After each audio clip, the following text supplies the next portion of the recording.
Welcome to the Banker Lamp. Please enjoy the video. You begin by getting into the router admin interface. This is where the SSID lives. First, make sure your broadband modem shows an internet light and the router is powered. Next, open a browser and type the router IP, often 192.168.0.1 or 192.168.1.1, and log in with the admin credentials. Use a wired connection if possible to prevent drops.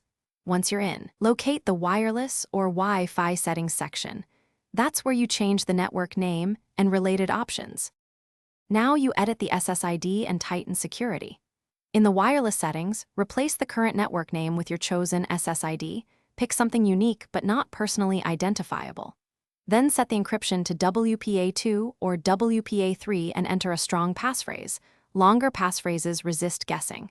If your router has separate 4 GHz and 5 GHz bands, name them clearly so devices connect to the right band. Save changes. The router may reboot, which is normal and necessary to apply the new name. Once the router finishes applying settings, reconnect your devices to the new SSID using the updated password. Some devices may need a restart.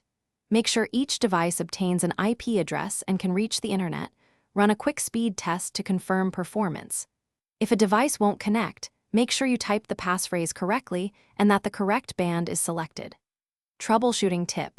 If you cannot log back into the router or settings fail, reboot both modem and router. As a last resort, perform a factory reset and reconfigure. Thanks for watching. If this was helpful, leave a like and consider subscribing. See you next time.